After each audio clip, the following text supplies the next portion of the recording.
آج بھی مجھے یقین ہے ہمارے محلوں میں وہ چنگاریاں موجود ہیں جو بڑے بڑے محلوں کو خاکستر کر سکتی ہیں۔ کیا بات ہے؟ وہ چنگاریاں کیا ہیں؟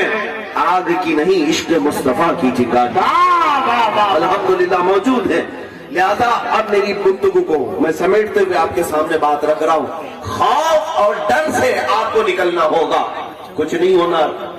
لوگ اگر یہ ڈرائیں کہ نہیں میاں طاقت ان کی، سیاست ان کی، حکومت ان کی، پولیس ان کی، سب کچھ ان کا، اور ہمیں آپ ایسے بے خوف ہونے کی بات کر رہے ہیں، میاں یہی تو مجاہدانہ زندگی جینے میں مزہ بھی تو ہے۔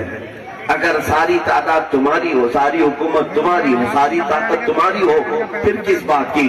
مزہ تو اس نماز میں ہے جس کے گردن پر تلوار چل رہی ہو اور وہ اللہ کے حضور سجدہ کر رہا ہو۔ کربلا کی یاد تو اس کے وقت آئے گی۔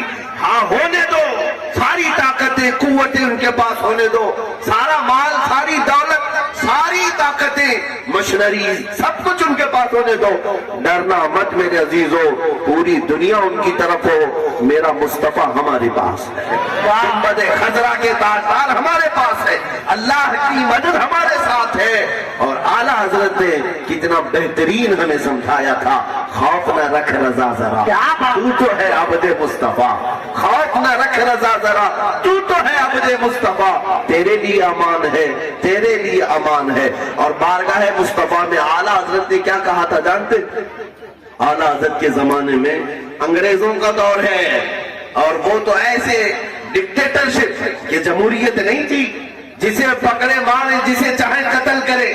اس زمانے میں اعلیٰ حضرت یہ نعرہ لگا رہے تھے، یا رسول اللہ تم ہو حفیظ و مغیث، کیا ہے وہ دشمن خبیث، تم ہو حفیظ و مغیث، کیا ہے وہ دشمن خبیث، تم ہو تو پھر خوف کیا، تم پہ کروڑوں دعا۔ اگر رسول پاک صلی اللہ تعالیٰ علیہ وسلم کی محبت تمہارے سامنے ہے، ساتھ ہے، تو خوف مت کرنا، وہ رسول ہمارے اتنے غیرت مند ہیں کہ کبھی تمہارا ہاتھ تنہا نہیں چھوڑیں گے انشاءاللہ، کبھی وہ تنہا نہیں چھوڑیں گے۔ میرے آقا فرماتے ہیں اگر میرے امتیوں کے کسی کے پاؤں میں کانٹا بھی چبھے تو اس کے درد کا احساس مجھے ہوتا ہے، یہ رسول پاک فرماتے ہیں۔ تمہارے تلووں میں کانٹا چبھے، رسول کو اس کا احساس ہوتا ہے، تو کیا اگر دل سے اس نبی پاک کو کوئی پکارے، میرے آقا کیا اس کی مدد کے لیے نہیں آ سکیں گے؟ اللہ کے حبیب صلی اللہ تعالیٰ علیہ وسلم کی عنایتیں تمہارے ساتھ ہیں۔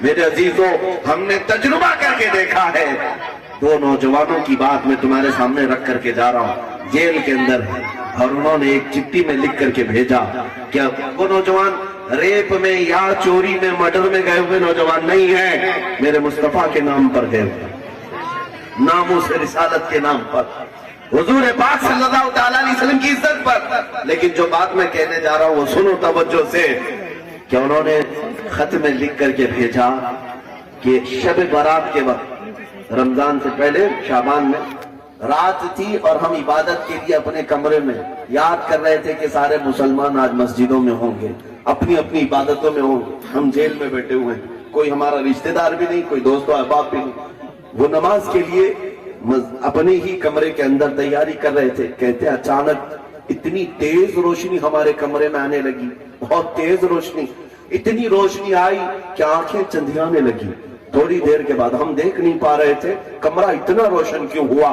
یہ دونوں کہتے ہم ڈرے ہوئے تھے، اچانک ایک بھاری بھرکم آواز آئی، خوف مت کر میں محمد رسول اللہ صلی اللہ علیہ وسلم، میں تمہارا یہ بات میں نے صرف اس لیے رکھی جو نہ بھولا ہم غریبوں کو رضا، یاد اس کی اپنی عادت کیجئے، وہ رسول ہیں جو کبھی تمہیں تنہا نہیں ہونے دیتے، کبھی تمہیں تنہا نہیں ہونے دیتے۔ تم کس بات کے ڈر میں جی رہے ہو کہ اگر میں اس راستے پر آ گیا تو میرا کون سہارا ہے؟ جس کے نام پر تم نکلے ہو وہ رسول کبھی تمہیں تنہا ہونے نہیں دیں گے انشاءاللہ۔ مصیبتیں اگر آتی ہیں تو آنے دو، کسی اور کے نام پہ تھوڑی نہ لے رہے ہیں، اس مصطفیٰ کے نام پر لے رہے ہیں۔